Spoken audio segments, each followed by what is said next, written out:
I feel it is a great privilege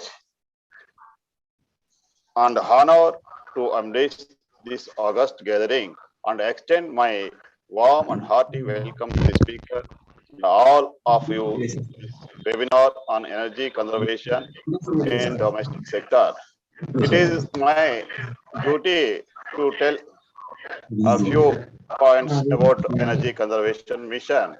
Energy Conservation Mission has been formed in the year December 2003 with many energy passionate and practicing professionals who work on a voluntary basis to ensure efficient and optimal usage of energy in all its forms and dimensions, to spread the message of perceived proper usage of energy to all consumers of energy, and spreading the interrelatedness of energy and environment and resource utilization. For operational convenience and practical identification of energy conservation mission is functioning as a wing of the Institution of Engineers, India, Telangana State Center, Hyderabad. So, is energy conservation mission is conducting many regular energy programs, energy conservation awareness programs, audits, seminars, and also organizes technical lectures like this. Not only institutional programs, but also at schools and colleges on a voluntary basis. Every year, ECM celebrates Energy Conservation Week from December 14th to 20th. Last December only, we celebrated 1 week program in a grand manner. Energy during this pandemic prevailing COVID-19 period, energy conservation mission is planned for energy conservation fortnight webinar series from here onwards. Actually, we are conducting regular monthly one program, physical meetings, and since last 2 years we are conducting 1 or 2 programs in a month. But we have taken a fixed schedule, like every alternate Friday, one webinar on energy conservation and renewable energy. This Friday is the first program. I'm happy to announce. This is the first program, and it will be continuously. We'll be having one program on every alternate day. Friday, 4 o'clock, alternate Friday. Just for participants' convenience, I will read out future programs. Again, on 5th February, we have another program, Energy Conservation, Alternative Energy Sources, topic by Mr. Ashok Kumar Panda. And for 5th, and again 18th February, we have Energy Excessive Analysis and Parabolic Tough Collector Integrated SORC by Mr. Ayona Biswas from Northern State. And also we have March 5th, we have investment grade energy audit of a government hospitals, Hyderabad, by Mr. G. Srinivas Rao. And again on 19th March, we have motor efficiency analysis using latest power and motor analyzers by Mr. V. Venkatesh. And another April 1st, energy conservation distribution modern way by Mr. A. Ramakrishna on April 1st. And again on 16th April, turning residences into energy efficiency building by Mr. Y.S. Rao from Bombay will be giving lecture. And again on 29th 4th, that is April 29th, the role of urbanization in sustainable development, Mr. Veera Venkata Maruti on 29th 4th. Actually, I am reading out these dates. You may not be remembering all these dates. We will be circulating integrated flyer with all of you. I request all of you, please participate in our webinars, and also circulate our webinar schedule to all our known friends and groups, so that participation is increased.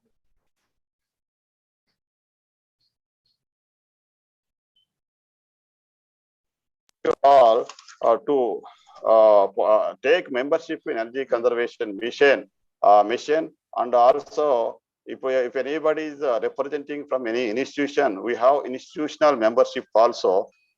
They can take institutional membership, even interested persons working on energy conservation or renewable energy can be interested. If they can send our email to us to part of our programs, and also a member of our committee. We will be later will be sending a invitation after discussing guidelines for the membership. Already we have guidelines, got the guidelines for membership, individual membership, institutional membership, and becoming a committee member also. We will be sending the guidelines. I request all of you to show interest and participation in all of our programs. It is a program for all, and there is no bar. Only thing one must have interest in energy conservation and renewable energies, and it's a awareness program. It's only NGO this remunerative programs, and also on just general interest we are taking up these programs. Anyway, today's program, first program, energy conservation of this year, energy conservation of IEI TSC, Telangana State Center, organizing a webinar, energy conservation in domestic sector by Dr. Engineer G. Kondal Rao, Chief Engineer, Public Health and Municipal Engineering. I welcome you, sir. And also on behalf of Energy Conservation Mission, Telangana State Center, Institution of Engineers, Telangana Center, and my own behalf, I once again extend hearty welcome to all the speaker as well as the participant to this important evening. Thank you, sir, and very much thank you. I request our President, Institution of Engineers, Telangana State Center, B. Brahmareddy Garu, FIE, Chairman IEI TSC, please give his valuable opening remarks to today's program on energy conservation in domestic sector. Thank you, sir. May I request B. Brahmareddy, sir, please. Thank you, Chari sir. Chari Garu. Respected today's chief guest and the speaker of the webinar, Engineer G. Kondal Rao Garu, Chief Engineer, retired, Primary Health and Municipal Electrical Department, Engineer E. Srinivasachari, FIE, Chairman, ECM of IEI, Telangana State Center, Dr. G. Venkat Subbaiah Garu, FIE, Honorary Secretary, IEI, Telangana State Center, Professor P. Satish Kumar, FIE, Convener of ECM of IEI, Telangana State Center, past Presidents, immediate past Chairman, past Vice Presidents, Council members of Institution of Engineers India, corporate members of Telangana, and committee members of Institution of Engineers Telangana State Center, members of Energy Conservation Mission, budding engineers, ladies and gentlemen, good afternoon to all of you. It gives me immense pleasure to extend a warm and hearty welcome to all of you to this webinar on energy conservation in domestic sector to be delivered by Engineer G. Kondal Rao, FIE, MIE, Chief Engineer retired, PH and ME Department. I am glad to inform that the Institution of Engineers India is the largest multidisciplinary professional body encompassing 15 engineering disciplines with about 8 lakh membership and gives engineers a global platform for sharing professional interest and information. It was established in 1920 with its headquarters at Calcutta and incorporated in 1935 by the Royal Charter, and is the only professional body in India accorded this honor and serving the engineering fraternity for more than 101 years. Today, his quest for professional excellence has given a place of pride in almost every prestigious and relevant organizations across the globe. The Institution of Engineers India provides a vast array of technical, professional, supporting services to the government, industries, academia, and the engineering fraternity, operating through its 125 centers located across the country and 6 overseas chapters. Besides, the Institution of Engineers India has bilateral agreements with 31 international bodies and membership of another 8 international bodies of the developed nations across the globe. The Telangana State Center is the legacy of Restwhile Nizam's Hyderabad State Center, formed on 28th August 2016 after bifurcation of AP State Center. It has more than 9,500 corporate members on its rolls, is one of the most active centers of the Institution of Engineers India, which engage successfully in translating the objectives and mission of the Institution of Engineers India into practice. The Telangana State Center has been playing a very important role in dissemination of information on engineering and contemporary technology, bringing industry, academia, experts, and professionals together on the same platform. There is a wide gap in the supply and demand of power in India, and bridging this gap by installing new power stations is not going to take place in near future.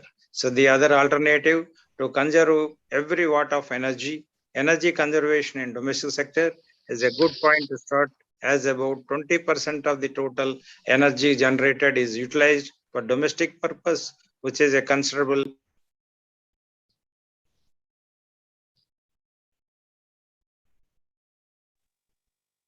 So the Indian electrical market and domestic power utilization are critically analyzed with respect to cost, efficiency, and need, and various methods to conserve the energy are suggested without much investment and sacrifice of comfort. Electrical energy is undisputedly the most vital element of the industrial growth of any country. India is one of the many developing countries which is suffering from the acute power shortages. Almost all the states of India are not able to manage and the demand from the three main sectors: domestic, agriculture, and industrial sectors. The recent industrial growth due to economic reforms further worsened the situation. This results in exhaustion of fossil fuels and causes of ecological imbalance. Various factors, including political pressures, resulted in irrational distribution of the power among the various sectors, giving higher priority to domestic sector at the cost of the other two sectors. Domestic power consumption is almost 1/5 of the total power consumption, which is substantially high. And previously, the power was subsidized in all the states of India, and people has used or misused power liberally without worrying about the efficiency of the appliances. Because of the economic reforms, the subsidy is being withdrawn in power sector in a phased manner throughout India, and the power tariff is steadily increasing, and the people began to realize and the need for energy conservation and also a switch to the renewables. Thank you, one and all. And before I request the chief guest and speaker to start his lecture on the important topic, I request Professor Satish Kumar, FIE, convener of ECM IEI Telangana State Center, to introduce today's chief guest and speaker, Engineer G. Kondal Rao Garu, Chief Engineer Retired. Thank you. And thank you all once again. And I request Professor Satish Kumar Garu. Thank you, sir. Please, the chief guest. Thank you very much, sir. Thank you, sir.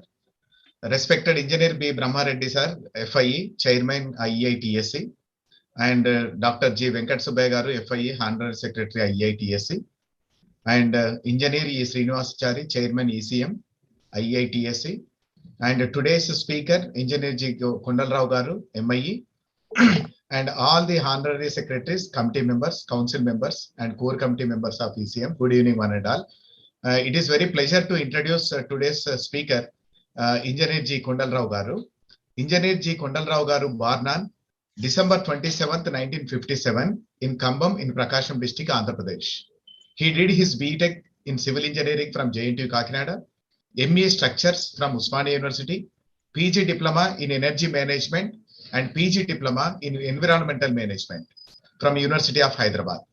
He is a member of the Institution of Engineers India, Indian Water Works Association, Chartered Engineer India. He worked in Irrigation Department, Government of AP for 8 years from 1979 to 87 as Assistant Executive Engineer.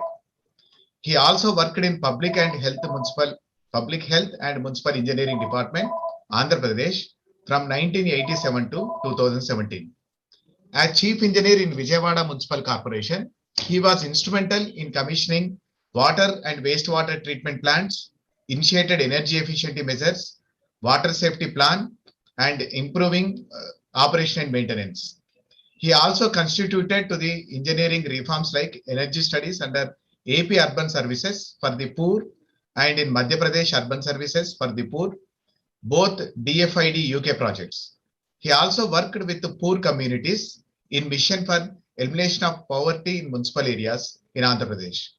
As Chief Engineer in PH&ME department, he was instrumental in procurement of water and sanitation projects under AMRUT program and monitored Smart Cities mission in Andhra Pradesh and involved in formation of strategies of Andhra Pradesh Urban Mission and Infrastructure Development in AP. He also published 4 papers in national and international journals and conferences. He is presently a freelancer and guest faculty. His passions are environment, sustainable development, goal 6 for water and sanitation, water and energy conservation, health, singing, poetry, and yoga.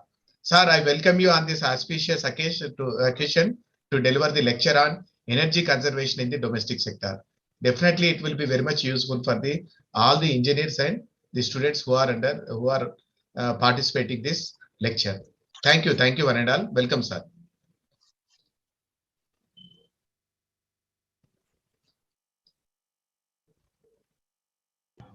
Now I request Engineer Kondal Rao sir to deliver the lecture.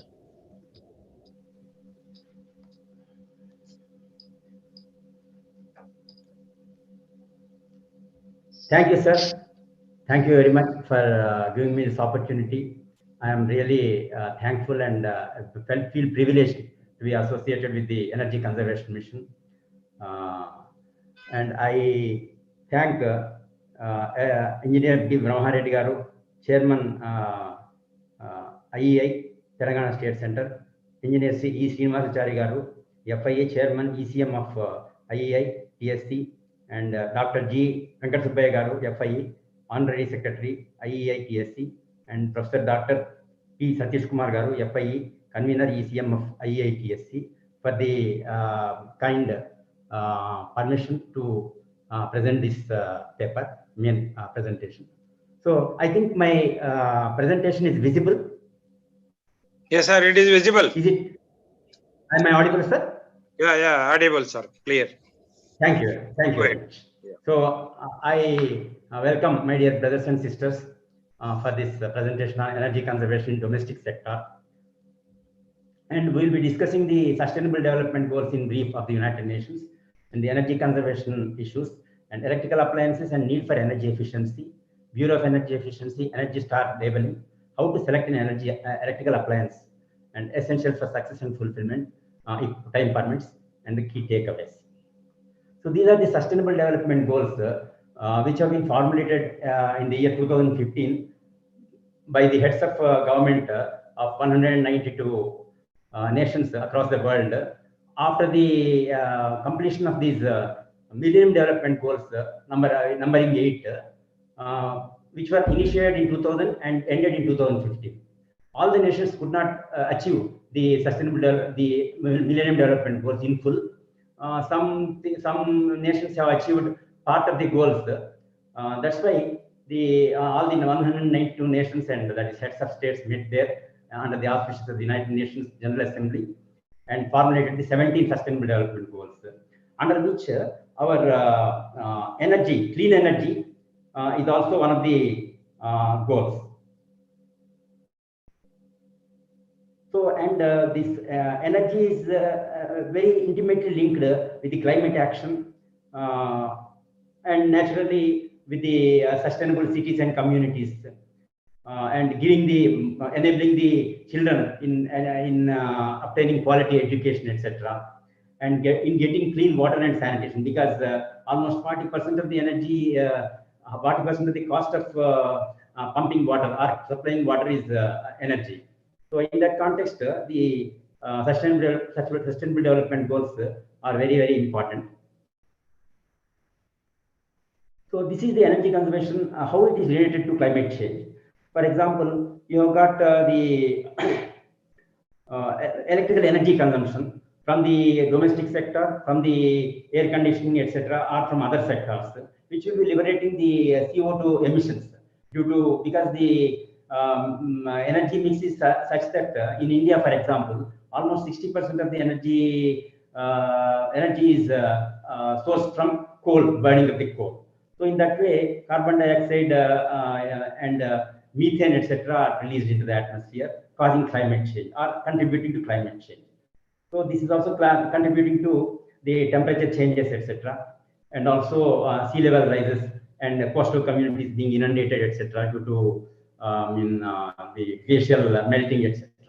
So ultimately, the population like us, and particularly the poor communities along the coastal areas and in low-lying areas, are the unfortunate victims. So, friends, my dear brothers, I will be very happy if there are any questions in between, so that it will be more interactive. I am basically a civil engineer. Please bear with me. If there are any mistakes, excuse me and pardon me. So this is the energy consumption patterns in India. For example, if you see the topmost left corner, the total energy consumption is around 1066.2 terawatt hours. So out of which the domestic sector contributes approximately 24.32%. So it is a construction, almost 1/4 of the total energy consumption is from the domestic sectors. The next one is, the next higher one is industrial sector. So domestic is a very, very substantial portion of the total energy consumption. If you see the top right hand corner, you can see the electricity usage in residential buildings. Lighting constitutes almost 28%, and air conditioning 7%. The fans, etc., 34%, and evaporation cooling, there is 44%. The consumption mix is completely different in India and compared to the United States and other European countries. There, the HVAC, that is the ventilation and heating, etc., that requirement is very high, almost 47% in the United States. This is the entirely different in India. So this is the difference. So if you see the bottom left-hand corner, this is how the electricity consumption is varying or increasing in India. In 2002, it is about 580 or so, whereas in 2017, it is 1100 and so. But now in 2019-20, it is around 1208 kilowatt hours per annum. That is the average per capita consumption of electricity in our country. So if you see the bottommost right corner of this thing, you can see the change in consumption over the next, there is the perceived change or the projected change in consumption of electricity in the next 20 years across the different sources. For example, oil. India plans to consume, or it is expected to consume almost 121% of the oil that is consuming now, that is in 2015, as against the other countries. Because still we are a developing country. We cannot stop our development because of the large population which has to be brought above the poverty line like that. There are a number of issues with us, unlike the other countries which are already developed. If you can see, almost the consumption or projection is almost similar to India and China, because it is also a developing country, rather more developed country like India, but it is in the same trajectory. So India and China are more or less similar in the projected, the energy mix. So gas 162 and 186. I will only compare with China. Coal 622, 105%, and is 2%. But China is already much developed. That's why they can afford to reduce the coal consumption substantially. While India also has pledged to bring down the coal emissions or coal use by the year 2070 in the recent COP26 program, meeting in Glasgow. So in the nuclear energy, India proposes 317 and China proposes 644% of increase. Hydro, India 97 and 37, 38 is China. Like that, the energy consumption mix is likely to be changing. So now, having got the broad idea, now we will see how we can save the energy. So energy can be saved by in different ways, by being vigilant about the energy use and preventing its wastage at every moment of time. and by improving the energy efficiency of our regular day-to-day use of electrical appliances. And through the purchase of energy efficient electrical appliances like our freezers or ACs or heaters, etc., which are energy guzzling appliances, which are being given BE star rating, that is the Bureau of Energy Star Ratings, energy efficiency star labeling. And by we can avoid the energy use by putting the appliances on standby mode. For example, our TVs like that, or our laptops. Preventing them, not keeping them in standby mode also will save a lot of energy. And by replacing inefficient energy appliances, if it is possible, and through proper operation maintenance of electrical appliances. This is where we Indians lag behind in general, because I'm in the municipal sector. I know the poor operation maintenance. The importance given to operation maintenance is very low. That's why we are not able to derive the full efficiencies. If you can see the bottommost left corner, we can improve the energy efficiency and save energy by different ways, by using solar energy, by reducing the consumption of power, and different ways, by improving the energy efficiency, etc. In the right hand corner, bottom corner, you can see the Energy Star labeling for the given by the Bureau of Energy Efficiency for different appliances. For example, this is an appliance RAC, that is split air conditioner. So it's like that. So the lower as everybody knows, the lower the stars, the less the energy efficiency, and the higher the stars, the more the energy efficiency. We'll see later. Energy conservation. Where is the need for energy conservation? As the United Nations gives the slogan, think globally and act locally. So we have to think globally, but act locally, so that we contribute. Every one of us contributes. See, the natural resources are not limited, as we all know. The resources are not limited, either coal or whatever it may be, and money is also not unlimited. Okay, and current status of environmental pollution is very, very bad. For example, in Delhi, the 40% of the children are affected with respiratory diseases due to air pollution, and due to whatever reasons, well-known reasons, and climate change and its impacts. So this is the background in which we have to necessarily save the energy and conserve the energy and improve the energy efficiency, and need for energy conservation efficiency improvement. There is, in this background, there is a dire need for improving the energy efficiency and conserve the energy. So you can see the in this slide. This is the wattage of various wattage and power consumption of various household appliances is given. It is a typical. It's not exact, but typical. The ranges are given. For example, 1 ton air conditioner, 800 to 1000 watts. It ranges. Similarly, 1.1 ton inverter air conditioner. So obviously, the inverter air conditioner is going to save the energy substantially, almost by 30%, because of the variable frequency drives, whatever it may be, the speed control, whatever it may be. So similarly, for the other things also, other air conditioners also. So similarly, 24 inches LCD and LED, you can see almost 25% of the energy consumption is down if you use LED in place of LCD.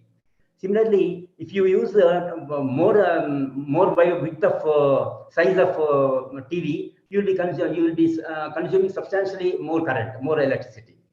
Similarly, ceiling fan, 60 watts, normal 48 inches, 60 watts. Whereas now you are getting energy efficient ceiling fans with BLDC motors, brushless direct current motors, which are consuming only 32 watts or even 28 watts. For example, you have got the Atomberg in the energy efficient fans, which have been developed by the IIT Bombay, and the super fans developed by one Coimbatore manufacturer. So they are working very well. We have installed those things in our house also. Similarly, so they are giving us almost 40 to 50% savings over the normal conventional ceiling fan consumption of electricity. Cloth dryers. So dryers also consume a lot of a lot of energy. Instead of we can actually sun dry the cloths after washing them in the washing machine. That is you can save a lot of energy in that way. Fridge and freezer, 150 watts to 400 watts, it varies. Similarly, front loading washing machines, they also consume a lot of energy. And by properly choosing the correct type of front-loading washing machine and properly loading them, we can also save a lot of energy. Similarly, as you have discussed, 50 inches LCD TV and LED TV, you can see the difference in between the energy consumption, substantially less for the LED TV. Similarly, for 65-inch LED, it is 120 watts, whereas for 82-inch LED, it is 228 watts, almost double, 90% extra. So similarly, air fryer, similarly deep freezer, desktop computer 100 watts, dishwasher 100 watts, domestic air pump 200 watts, water heater 3000 watts. This is an energy guzzling appliance. Laptop computer 40 watts, microwave oven 1000 watts, refrigerator 100 watts. So it's a refrigerator is almost 24-hour service. So we should be very, very careful. Electric iron 1000 watts. Like that, there's a lot of variation in the consumption of electricity by various appliances. So this is the Illuminating Engineering Society has given the residential lighting levels. They are average lighting levels. They will depending on the actual setting, the environmental setting. So for different rooms, living room, bedroom, kitchen, etc., they have given different lux levels. So we have to be very choosy in installing the electrical lights in each room. So what is our requirement? For what purpose we are using them? What is the level of the lighting intensity we need? Otherwise, we will be unnecessarily wasting energy without any commensurate benefit from the use of electricity. For example, if we see the lights and fans, we have to plan the building spaces in such a way to enable the natural lighting, to invite natural lighting and ventilation. So that is what green buildings, which we all know. Thus, we can avoid the switching on, and also by switching on the lights during daytime. This is also a very, very bad practice, switching on the lights during daytime, which can be avoided by proper planning and orientation of the buildings, so that natural lighting and ventilation comes. So we can also enjoy good health because we are exposed to natural lighting and ventilation, and also sometimes sunlight also, D vitamin also you get. And by switching off the lights and fans whenever not required, or when there is no one in the room.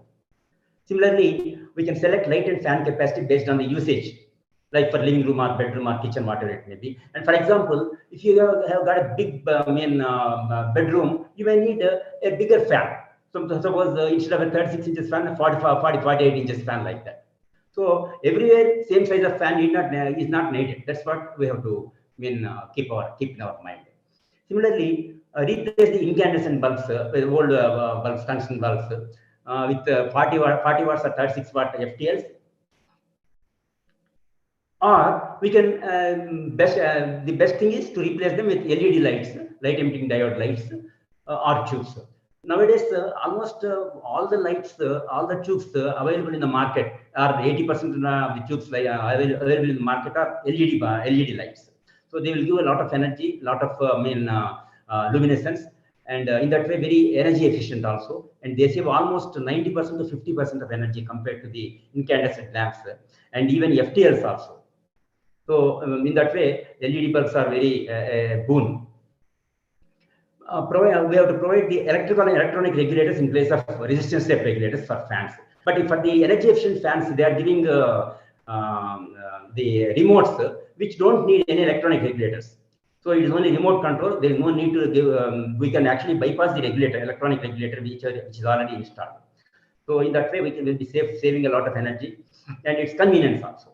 So we have to use the fans at lower speeds as per our need, and we can save energy in that way. So we can inform the municipality also, or Gram Panchayat, if the lights, street lights glow during the daytime. That's what we used to do when we go for a morning walk or whatever it may be. We used to inform, we have to put off the lights if they are glowing during the daytime in the sun, in the presence of sunlight. Or even, we used to inform the concerned municipal street lighting person for switching off the lights at that time. And that way we can save the energy and reduce our tax burden. So there's a lot of potential for energy saving. In the street lighting, we can easily save almost 20% to 25% in the domestic setting, and also in the municipal setting also. In the water pumping also, sewage pumping in the municipal setting also, we can save a lot of energy, at least 15% That's what our experience is during our project work in the APSP project, Andhra Pradesh Urban Services for the Poor and Madhya Pradesh Urban Services for the Poor, where we have worked. So how we have to choose the LED light, tube light. So choose the bulb warm white with color temperature of less than or equal to 2700 Kelvin approximately, preferably 2400 to avoid blue light. So blue light is not good, not beneficial for the eyes, etc. So for the visibility also. So choose a bulb with high CRI more than 90.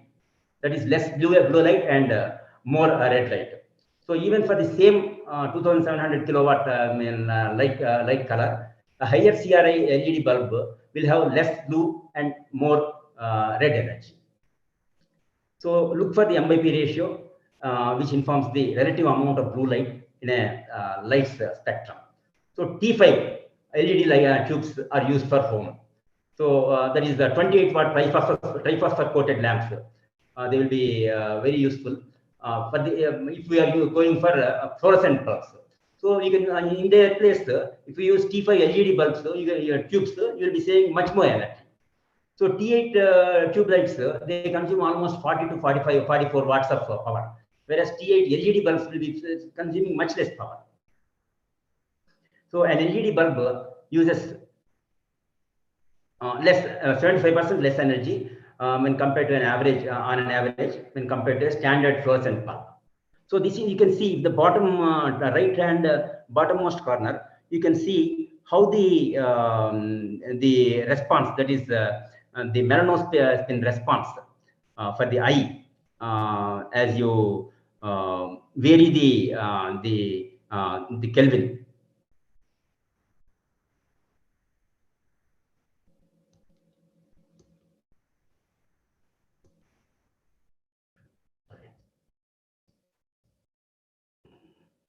So you have to go to the infrared spectrum.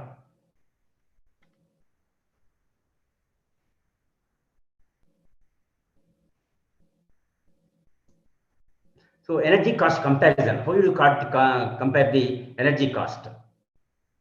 LED versus FTL. So the lifespan of the LED bulb is more than 40,000 hours, whereas for other type of lamp, you will have only less than 6,000 hours. So the consumption of power also is substantially much less when compared to the FTL or whatever it may be. So the energy cost also will be substantially less than half, in fact. So having seen the lights, how do we choose a fan? So that's what we have discussed a little bit ago. So we use if we use the high energy efficient BLDC fans, brushless direct current fans, we can save 50% of energy, substantial. And because we use the remote, it will be easy and convenient for us also. We will be bypassing the regulator also, the electronic regulator or whatever regulator. So what is the coverage of the Bureau of Energy Efficiency standards and the labeling program? So mandatory appliances are numbering 10, and voluntary appliances are numbering about 11 to 20, about 16. So these are the mandatory star labeling appliances. They have to necessarily label. So room air conditioners, frost-free refrigerators, tubular fluorescent lamp, distribution transformers, room air conditioners, and direct cool refrigerator, color TV, electric geyser, like that, variable capacity inverter ACs.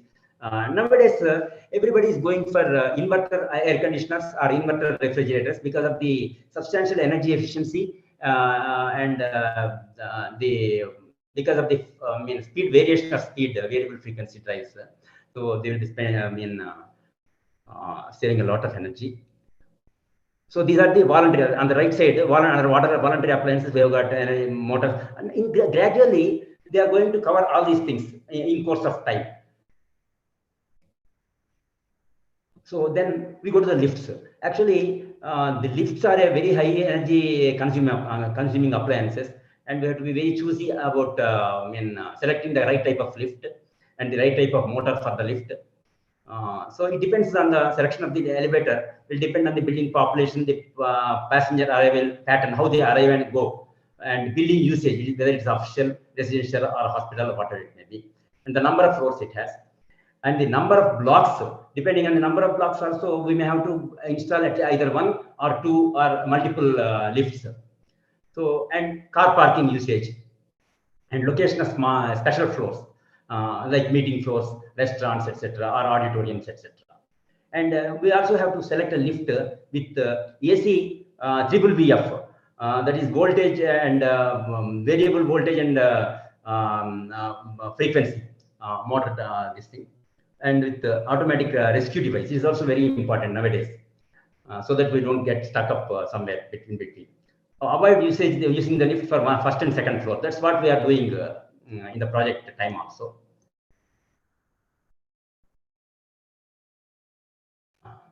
So coming to the refrigerator, it's a very important energy guzzling this thing. Although the wattage is about 150 or so, but the usage is 24 hours. So that's why we have to be very selective in selecting the in purchasing the refrigerator, what type of refrigerator, whether it's inverter or non-inverter, or we can be environment friendly also when choosing the actual refrigerant that is being used, whether it is harming the environment or not, like that, contributing to climate change, like that. And we have to select a BE 5-star fridge. Why we have to select 5-star fridge? Because we are using it 24 hours, unlike AC. So when we come to AC, we will discuss that also. So with we have to select one with inverter compressor and auto temperature control. So inverter compressor conserves almost 30% of energy.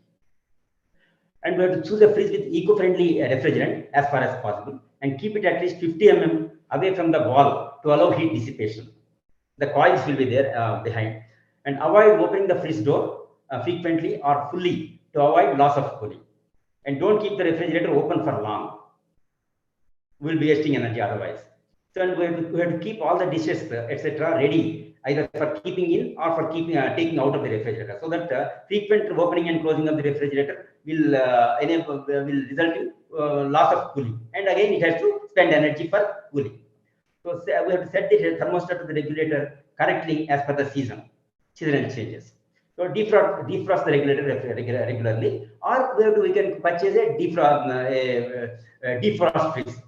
So frost-free fridge like that.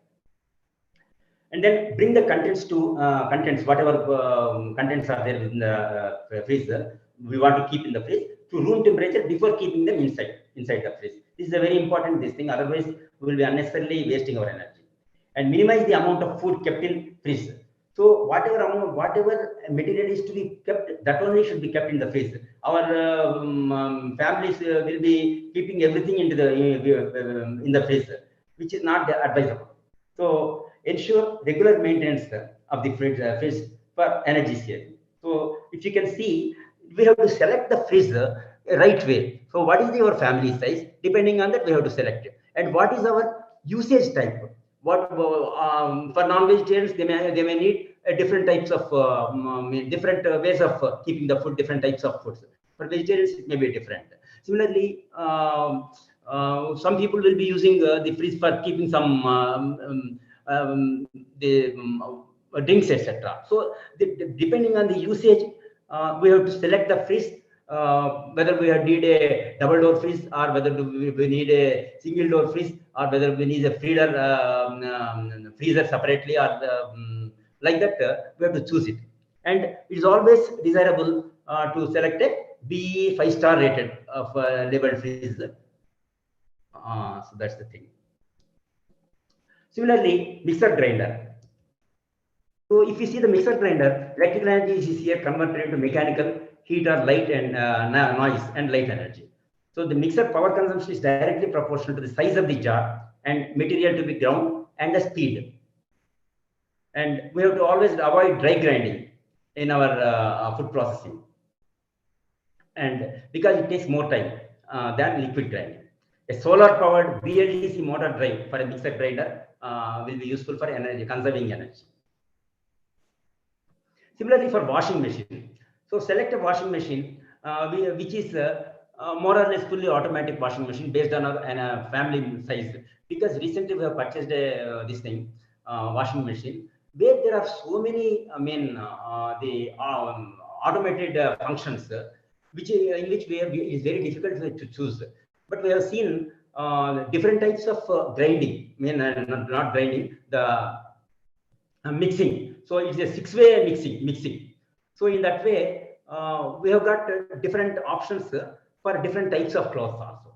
So in that way, we'll be selecting that particular option, and we can save energy also. So we have to go for BE 5-star or 4-star rated inverter washing machine with latest technology, multi-directional wash. That's what I have said, six directional wash like that. So it's not necessarily 6 direction or 2 directional or 3 directional, whatever it may be, so that your cloth will get washed properly with least energy. And we have to dry in the sun instead of using dryer, because dryer consumes a lot of energy. So in that way, we can save energy. So we have to, it's better always to dry the cloths in the sun, because the sun will disinfect the things due to its ultraviolet rays also. So we have to plan to use full load of cloths, but at the same time, we should not overload it. Overloading also will consume a lot of energy. So we should avoid part loads, and we should load it in an optimal way, so that we don't underload its full capacity. At the same time, we're not overloaded. So top loading washing machines will save power, are less expensive, but harder on cloths. So the cloth may be a little bit damaged. And front loading machines are more expensive, but they save water and less noisy, and they are gentler on clothes. So there will be there is little likelihood of clothes being damaged. So since these front-loading washing machines take bigger load, they save energy in the long run. So that's the advantage. So regular maintenance is essential for energy saving. For that matter, for not only for washing machine, for any energy saving appliance, this regular maintenance, operation, etc., proper operation is very essential. So if we go for air conditioner, this is also one of the highly energy guzzling apparatus. So nowadays we are getting inverter ACs, which function based on variable frequency type principle, and we can easily save 30% of the energy if we select a good inverter AC. Depending on the room size, it's extremely important to select the air conditioner depending on the room size, whether the room is having what is the height of the room, whether it is having false ceiling, etc., like that. And choose the AC with eco-friendly refrigerant. So this is one important thing, because we have to balance our budget with the eco-friendly refrigerant as possible. Avoid using AC during winter and monsoon. We can easily avoid for example, in our house, we don't use the AC at all during winter. Only during summer, that too for 1 month or so, we use the AC. That's why it is not essential that we should purchase a 5-star AC. We can even go for 3-star AC, depending on our use. If our use is very sparse or very sparing use, we can go for even 3-star AC. Because as the stars increase, you have to spend much more amount on the purchase cost. So that's why we have to be very selective in choosing the star rating based on our use, day-to-day use, the extent of use. Similarly, enjoy natural light and ventilation. As far as possible, enjoy natural light and ventilation. Set the sun temperature at 24 to 25 degrees centigrade. That is a very convenient temperature and very comfortable temperature also. If you set you can set the temperature even at 26 degrees centigrade, but you can use a fan if you need it. So in that way, you can save a lot of energy. So we have to switch on the AC only if necessary. Switch off the AC 10 minutes before vacating the room, so that we can save energy, because the cooling will be continued for that period. So regularly clean the air filters of ACs so that they work well and they work efficiently, and energy consumption will also be lesser. And seal the leaky windows and doors. That is because it's very important. If the doors and windows are kept open, and we put on the AC, there's no point, because we'll be losing unnecessary energy without any commensurate benefit. So set the thermostat correctly as per the requirement in the season. That is seasonal requirement, and save energy. So select suitable BE star rated this thing. That's we have already discussed this. always use the AC with copper coil. Ensure proper insulation of the tubes of the AC. So ISER, as per the new standards, that is the energy efficiency ratio, new standards will be ranging from 3.3 to 5 for split AC and 2.7 to 3.5 for window air conditioner. So as we have shown in the bottom, the proper maintenance of the air conditioner, like regular cleaning of filters, etc., is absolutely essential for proper functioning of the AC and proper air quality also, and also for energy saving. So now, having discussed the air conditioner, we'll discuss the water heater and domestic pump. So regarding water heater, we have recently we have also selected the geyser very recently for my daughter. So select the geyser based on our family size. It is extremely important. So get a suitable size, that is 5 or 4-star rated geyser, and select the material suitable for bore water. So we have to see the container material, it should be suitable for bore water. So you should not get scaling, etc. So and it should last for longer time. So that's one idea.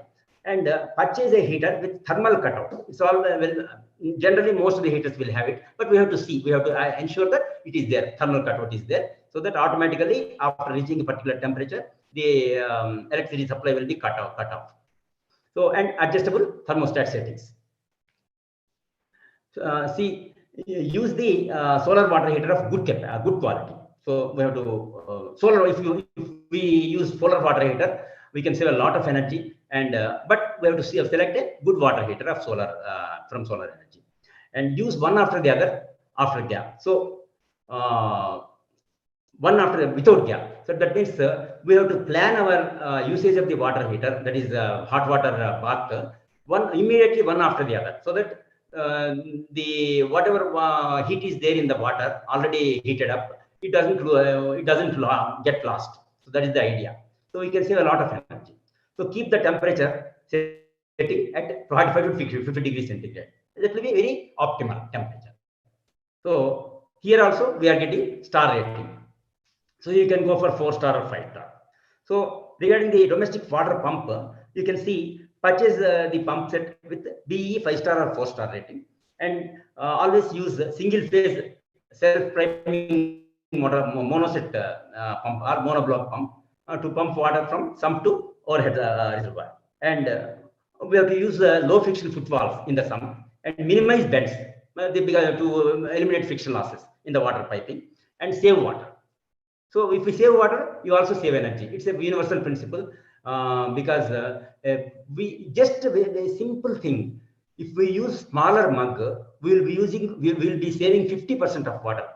Just for bath, if we use bigger mug, you will be using almost 20 liters of water. Whereas if you use smaller mug, you will be using only 10 liters of water. You please experiment at your home. So solar water heater. So regarding solar water heater, it provides hot water for bathing, washing, or cleaning, etc. It is generally installed at terrace or where sunlight is available. In the proper, it should be properly installed with proper gradient, etc. And it heats water during the daytime, and that heat is stored in an insulated storage tank for use whenever we require. So these solar water heater can be used in any climate, and sunshine is free. It's by solar energy. And there are two types of solar water heating systems: active, which have circulating pumps and controls, and passive, which do not have the circulating pumps. So evacuated tube collectors, they work better than flat plate tube collectors because they are cost effective and they are easier to install and they have low maintenance costs. That is the advantage. And they can extract heat energy from humid areas also. And these flat plate collectors are more efficient in full sunshine. So for a 4-member family, they need about 100 to 150 liters per day capacity of solar water heater. And typically a residential solar water heater lasts approximately 20 years. That is the design life approximately. And the solar thermal type of water heater is of simpler technology, and it is more space efficient than solar photovoltaic cells. And they can be 70% more efficient in collecting the heat from the sun rays when compared to the solar photovoltaic cell based thing. And the solar thermal systems convert 60 to 70% of solar energy into heat when compared to the high-end PVs, where the energy efficiency is, the conversion efficiency is only 24%. So that is the advantage of solar thermal heating systems. So we now come to the microwave oven. In fact, microwave oven is said to be causing carcinogenic changes in our DNA. So keeping that factor apart, whenever we purchase a microwave oven, we have to purchase one with a convection cooking option in order to serve multiple purposes. So that we can serve multiple purposes. So we have to look for one microwave oven with well-designed sensors. So it should have properly designed sensors, auto cook function, and good visibility and ease of use. So it should be easy to use rather than just inverter functionality. So we have to consider not only the inverter functionality, but the ease of use and good visibility and auto cook function, etc. and well-designed sensors. That is the idea. And don't buy a larger one than your family needs. This is extremely important thing, not only for this microwave oven, for any electrical appliance, even whether it is pump. Normally in our day-to-day work also, we purchase without knowing the actual pumping capacity, what is our capacity needed and what is the actual capacity of the pump in terms of HP or kilowatts. Even in municipal designs also, we add something as a round off, which will unnecessarily waste energy. So don't buy a larger one than our family needs, as the energy efficiency is lesser. So naturally. So make sure to unplug the microwave oven when it is not in use. This is also very important. So in order to save energy. So you can set the timer for the cooking duration. So use the smaller pans for energy saving, so that they save energy. And use as per the instruction manual for energy saving. This is very important for microwave oven. We have to, for any appliance, first to go through after purchase we have to go through the instruction manual how to use it, so that it will work efficiently as well as save energy. So diesel generator. This is also one very important equipment which will lead to a lot of repairs, etc., and recurring expenses. So we should not ignore the regular maintenance. That is very, very important. He will do some initial guarantee for about 2 years or so, during which he will, without any expenses, he will change the oils, etc., like that. And the service technician comes to our home, and he attends to the repair, etc. Only for the items, the cost of the items only we have to pay him.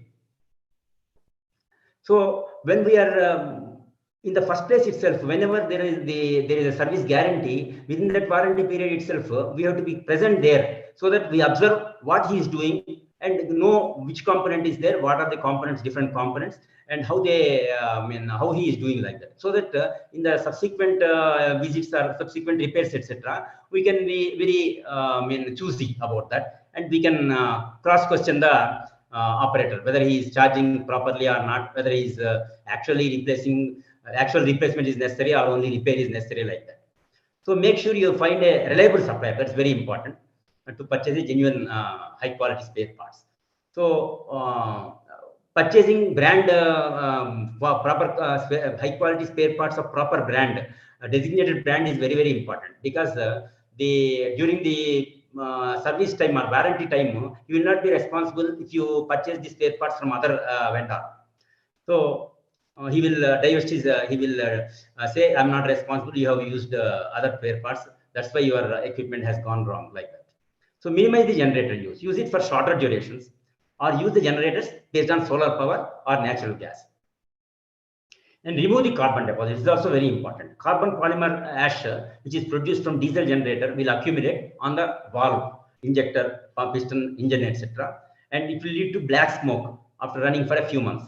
So carbon deposit, which deposits on the generator engine, it will lead to more fuel use. So that's the problem. So that's why de-rusting or clearing the deposit is very important. And that's why clean your generator and remove the traces of carbon deposits at least twice a year. So, and use the right load. It's very, very important. Overloading overloading always stresses its component, like a transformer, whether it is grossly underloaded, grossly overloaded, it will stress. So, overloading stresses its components and leads to lower fuel efficiency. If this generator operates at less than 50% load, it takes longer to attain maximum operating temperature, just like a transformer, similar to a transformer, and leads to more fuel consumption. So operating at an optimal load is very, very important. So, and there is another concept which we all know. This is the embodied energy and carbon footprint. So whatever implement or whatever product we use, it will have a hidden energy, which is known as embodied energy. And for example, you see in the right hand corner, one. So suppose wood. This is the report of the Center for Research in Energy Resources and Consumption. So steel embodied energy will be 25.5%, ceramic 21.5%, cement 11.7%. So we don't know generally that energy is embedded, or in its production itself, so much of energy is consumed or utilized for producing this thing, additives like that. Okay. Similarly, in the left hand one, embodied energy and carbon, the life cycle of a building.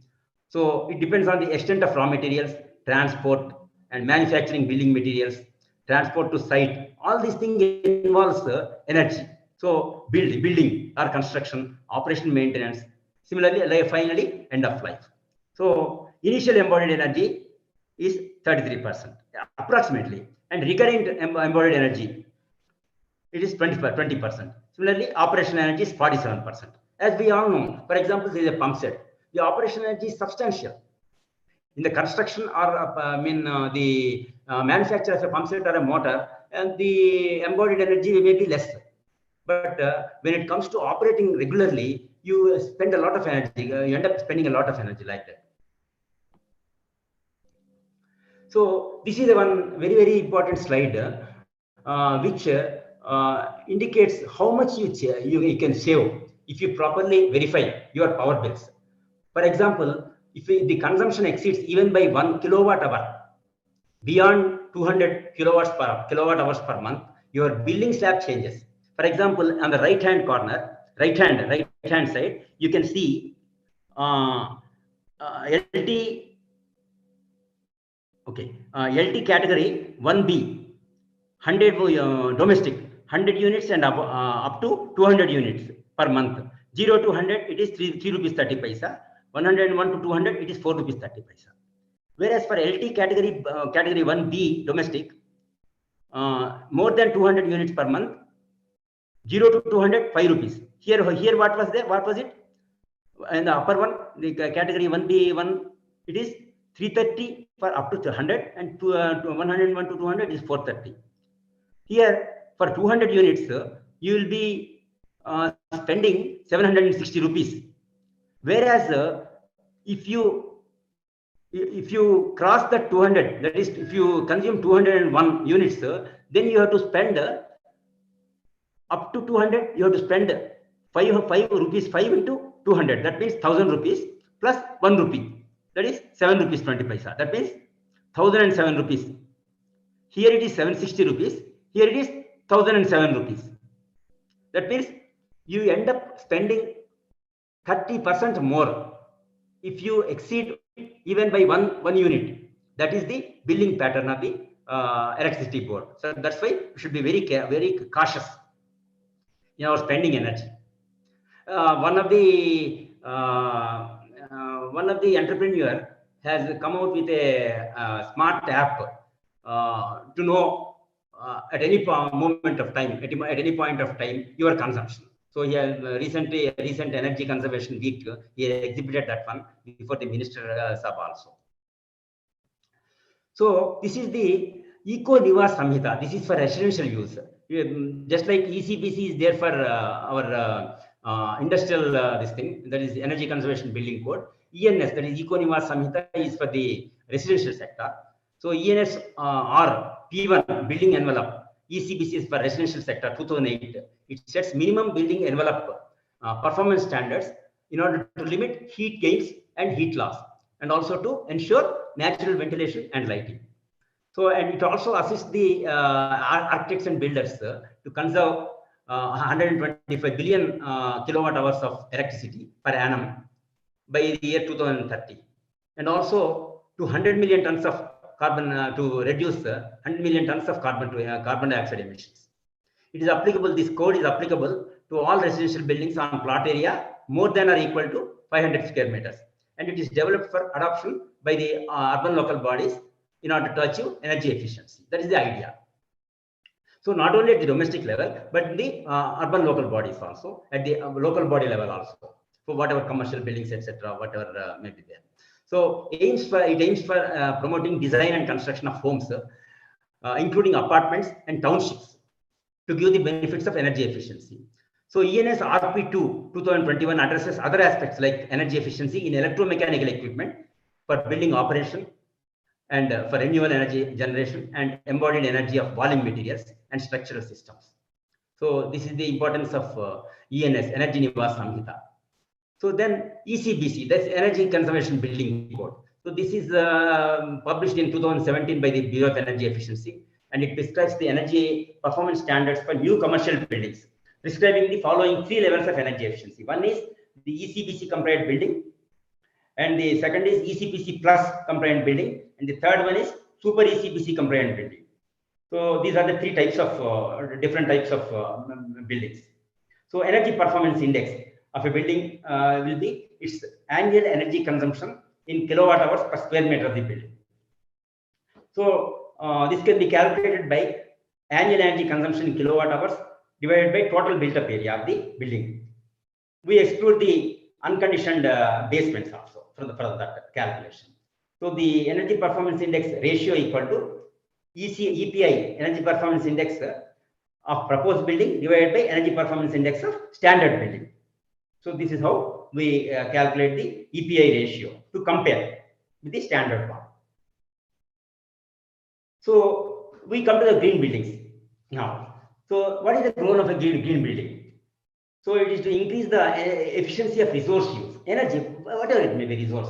It may be energy, it may be water, or it may be natural materials or products like that. And also to reduce the building's negative impacts on the environment during the building's life cycle. So the zero energy buildings achieve one key green building goal. What is the key green building goal? It is of reducing energy use and greenhouse gas emissions. That is the key goal of zero energy buildings. So that is net neutral, energy neutral, like that. So the Prime Minister also, I think, has announced that the India will reach the energy zero level by about 2050 or so. So green buildings certified by the IGBC, they will result in energy savings of 40 to 50% and water savings of 20 to 30% compared to the conventional buildings in our country. So always it's better to go for green buildings. There is a LEED certification also. So a lot of work is being done by the Green Buildings, Green Building Council of India, and Griha ratings also is there. LEED rating is also there. So it is we have to go a long way in our country in achieving the idea of green buildings, or in actually operationalizing the green buildings. So the benefits of green buildings are at personal level, at our home level, at the enterprise level, at the country level, and global level, and ultimately at the environmental, social, and economic level, and contribute to the climate change, reducing the climate change impacts also. So if we can see the bottom right-hand corner figure, in what way we can use the green buildings, and what context, what components make a building green? Alternative energy sources. 1 minute. We are coming to the bottom. So alternative energy sources. Sorry. So alternate energy sources, trees, by giving tree shade, so that you avoid direct sunshine, and by properly using heat resistant materials, also you can reduce the AC consumption or refrigeration consumption, and also proper orientation, energy efficient low E windows, and glass, and alternative energy sources, solar panels, and solar water heaters, etc. Rainwater collection, native plantings, central vacuum system, safe room, and central dehumidification system, properly sized mechanicals, energy star rated appliances, and low or zero VOC, volatile organic chemicals, flooring, etc., paints, etc.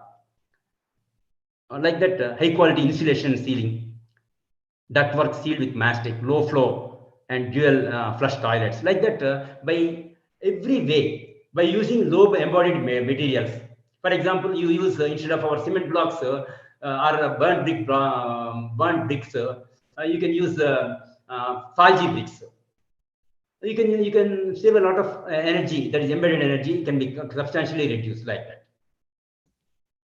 Key takeaways. What are the key takeaways at the end? So generally, select energy efficient, Bureau of Energy Efficiency 5 or 4 star rated energy appliances, electrical appliances, and put out power switch of electrical appliances when they are not in use, and use the appliances very sparingly as and when they are needed.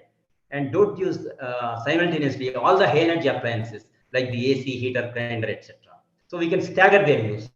So always avoid or minimize using microwave ovens, which may lead to DNA mutation in the food. Proper operation maintenance of electrical appliances will always help in saving energy and sustaining energy efficiency. And what are the benefits of energy conservation? Save 1 unit of energy per day, which will mean 30 units of energy saving per month, or approximately 180 rupees per month. And if you save 1 kilowatt hour, 1.2 kilowatt hours need not be produced at the power station, and you will be saving 0.6 kg of coal. So that is the advantage of that is you are saving coal. That is you are consuming less coal. So you are consuming less to the climate change and less greenhouse emissions. So in that way, emission of about 1.2 kg of carbon dioxide is you will be preventing. And carbon dioxide emission results in climate change, glacier melt, sea level rise, and also suffering to thousands of coastal population directly, and in other areas indirectly through frequent droughts, floods, and landslides. The Maldives, etc., the low-lying or island states are really afraid of this climate change. They are pressurizing the developed countries and other countries to reduce the carbon emissions. And the energy saved can be utilized for irrigation, illuminating thousands of villages. And proper monitoring of energy consumption and billing can save minimum of 200 rupees per month per family, and contribute to reducing climate change impacts. And I thank all the Bureau of Energy Efficiency and the other unknown and unsung experts, electrical and other experts who have toiled for combating climate change. I bow before them. So any questions, please? Thank you very much. Thank you, sir. Kondal Rao, sir. Thank you, sir. Thank you very much. So any questions? If any participant want to ask any questions, kindly can.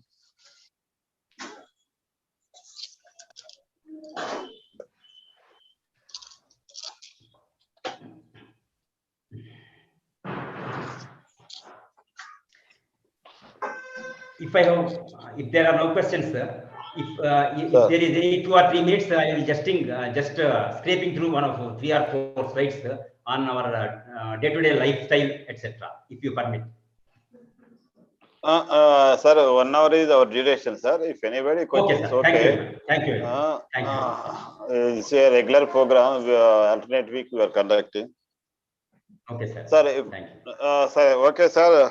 Thank you, Kondal Rao garu, for detailed presentation on electrical appliances use and selecting while purchasing itself, selecting star-rated appliances, particularly ACs, fridges, use of ACs, fridges, and solar water heaters, and about zero energy buildings.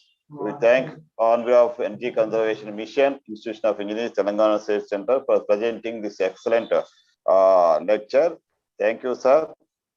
Definitely, this lecture will enlighten the knowledge of participants, and they can practice in their regular life. Thank you, sir. Now I request our Honorary Secretary, Dr. G. Venkat Subbaya garu, FIE, please propose vote of thanks to the this meeting, sir. Sir, Thank you, sir. Dr. Thank you to you. Venkat Subbaya garu. Thank you to the Srinivasachari garu. organizers. The respected chief guest and speaker of today's webinar, Engineer G. Kondal Rao, MIE, Chief Engineer retired, PH and ME Department, Engineer B. Brahmareddy, FIE, Chairman, IEA TSC, Engineer E. Srinivasachari, FIE, Chairman, ECM of IEA TSC, Professor Dr. Satish Kumar, FIE, Convener of ECM IEI TSC, galaxy of eminent personalities, past presidents, past chairmen, council members, committee members of IEI, Telangana State Center, corporate members of IEI. Good evening to all of you. On behalf of the Telangana State Center of IEI and on my own behalf, I convey our sincere and profound thanks to Engineer G. Kondal Rao, MIE, Chief Engineer retired, for delivering a talk on energy conservation in domestic sector.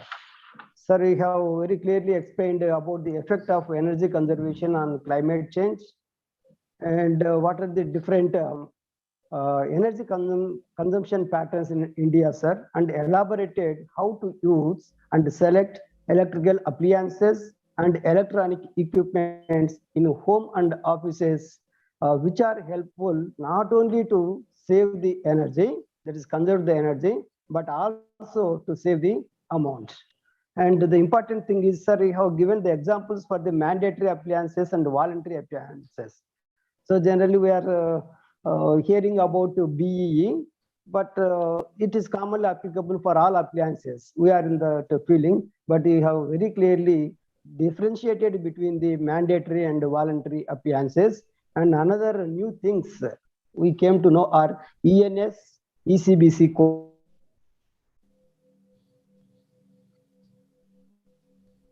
codes, sir. So these are new for me. For someone that I came to know these two new things, sir. So thank you very much for your interesting and elaborative lecture, sir. Once again, thank you, sir.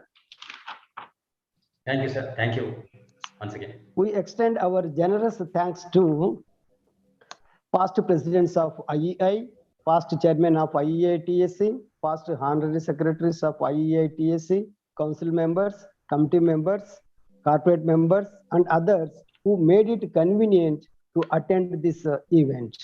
I also thank the representatives of media for unstinted support to cover the proceedings of the event. Thanks to one and all. Now I request all of you, please raise for national anthem. Please, sir. जय हे भारत भाग्य विधाता पंजाब सिंधु गुजरात मराठा द्राविड गंगा गंगा उज्जल जल तरंगा नामे जागे तव शुभ आशिष मागे